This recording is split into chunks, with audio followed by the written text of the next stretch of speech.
did you learn about your guys with the game? You said you were physical maybe in the first game, but they came back the next game okay? Yeah, I thought in the first game, I just thought they sped us up, and we weren't able. I thought when we executed, we were able to get what we wanted offensively. I'm not saying we scored, but we were able to create good shots. But more importantly, we were able to get our transition defense set up. I thought where we got in trouble was when we got sped up. We took some bad shots, some quick shots, and we turned it over. And then because of that, it wasn't coordinated. We weren't able to get our defense set up. And I thought we got killed in transition. I thought that was the game. I thought our half-court defense was actually pretty good. It was the transition, and a lot of that was because of our lack of execution, just getting sped up. So I learned that we were resilient to be able to come back, less than 48 hours after that game, and to play as hard as we did, and to have a decisive win, to correct some of the things that we talked about after Florida when we watched tape on Thanksgiving Day, and to be able to put that into practice in real odd game situation. I was really, really pleased with that. And I think we're pretty good. I think we have a chance to, I think we have a chance.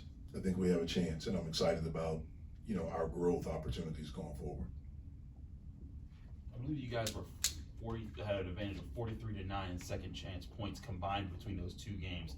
Is that something you think you guys can replicate moving forward? Because even in a game where Florida did start to take over, that was a place that you guys found, consistency in. Well, I think that's probably been one of the pleasant surprises for me this year, and probably more so in the two games in New York, how we were able to rebound against high major teams. I think coming into the Florida game, I think they were number one in the country in offensive rebounding. They were getting 50% of their missed shots, which is unheard of. And I think they had 7 against us.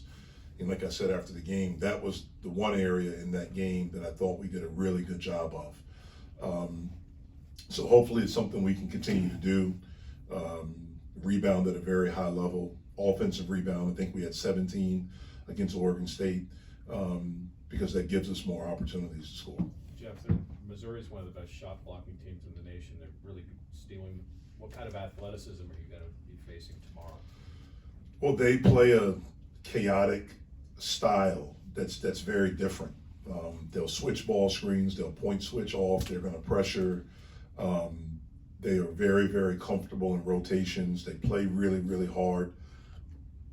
They have, good size and athleticism. And so we're gonna face a well-coached team that defensively constantly pressures, picks you up full court. They'll play 12, 13 guys, and they're gonna be relentless coming after you. So it's gonna be really important for us to have poise, to be strong, to not get sped up, to make sure we're organized offensively and defensively, and to play with the toughness and physicality that's necessary in that type of game. It's part of the education of this team is playing chaotic style like that. Yeah, we have to be able to do it. Florida, they were the first team to really come after us, and Binghamton did it a little bit, but the level, was different, and they really went after Bub, and so we were able to see that. It was the first time. I thought we handled it better in the next game. I thought Bub handled it better in the next game against Oregon State. And so, again, this will be, I think they're going to come after us. I know that. It'll be in a different way, from what we've seen, and we have to be able to handle it. The one thing about our league, there are different styles. And so you have to be able to adjust and adapt to whatever style teams are playing.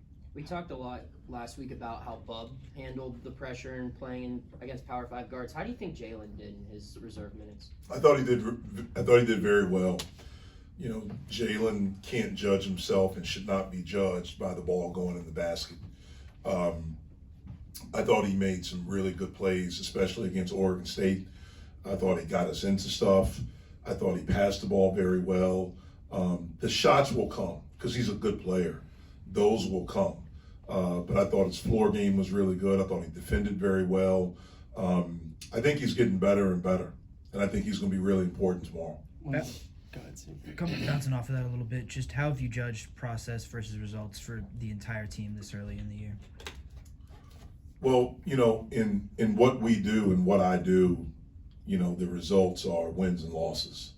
But for me, I look at growth. I look at, are we getting better? How are we handling situations? Are we getting better in practice? Do we have the right attitude? I think if we take care of that stuff, then I think that helps the result take care of itself. So I've been pleased with that. I've been pleased that, we got off the mat. That was the first time that we've gotten punched, and we got off the mat. That's a really, really good sign. We've handled a little bit of success well.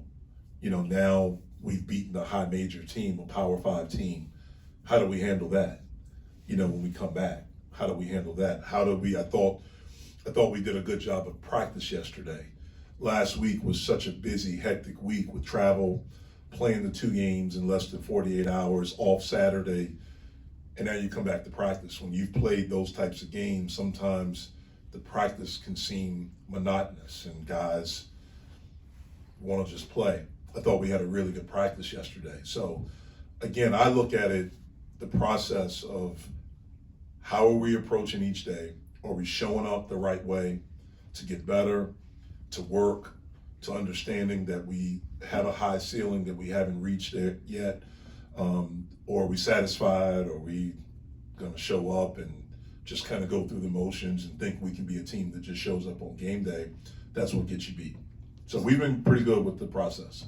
Zach obviously scored, I think, 3 threes early on against Oregon State, also scored inside. How does a wing like Zach open up your offense, or how does he affect your offense? Yeah, well, I thought he had a good 2 games up there. I think he had 10 and 9 against Florida and 19, I think 8 in the second game.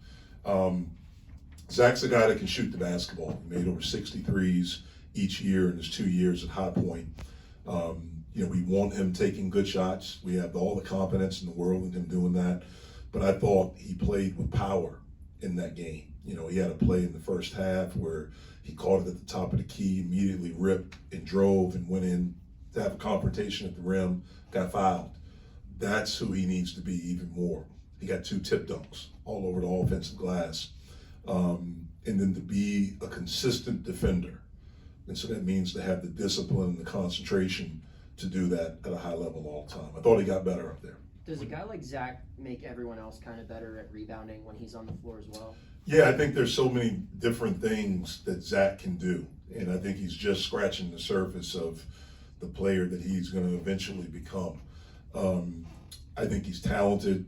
Obviously, he has athleticism. He has good size, and he can make shots.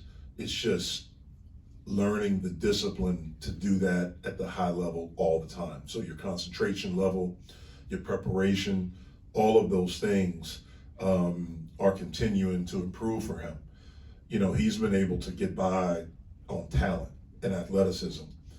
And as you take a step up, those things kind of even out. And so it's the discipline, the concentration, and the preparation. And he's learning how to do that. He has an unbelievable attitude. He's an unbelievable kid. He wants to be good. He's a great teammate, not a good teammate. He's a great teammate. And the guys love him.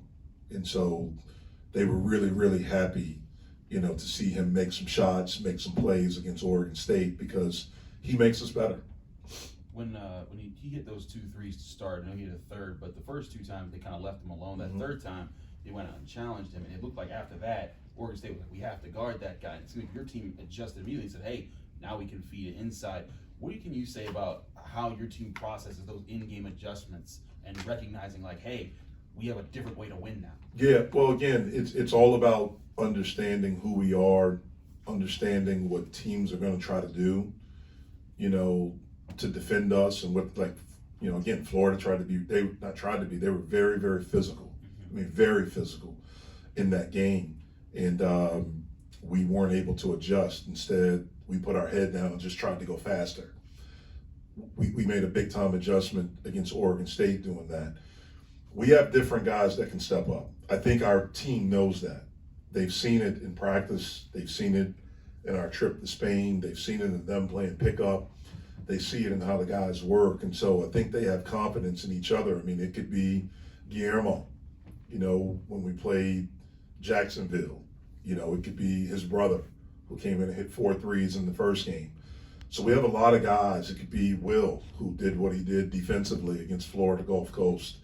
Jalen had a 10-point half. I think it was against Binghamton. So we have different guys that can step up. We just need everyone pulling in the same direction, which we have been, about it just being about us winning. That's it. And what do I have to do to help us win? And the guys have had great attitudes about that. Are your bigs progressing the way you like them to progress at this point? I think they have. I think they've gotten better. You know, Guillermo was really, really sick up in New York, so I don't think he played his best. He didn't, after the game against Jacksonville, where he had his career high. We were off Saturday. He got sick Saturday evening, didn't practice Sunday, didn't practice Monday, and didn't really do much on Tuesday because we traveled and practiced up there. So the game was his first. So his win, and you know, for him, it's easy to lose weight, you know, when you're not eating. And for a few days, because of how sick he wasn't able to eat. So he didn't play his best up there. But I thought Fetty did against Oregon State. He was terrific.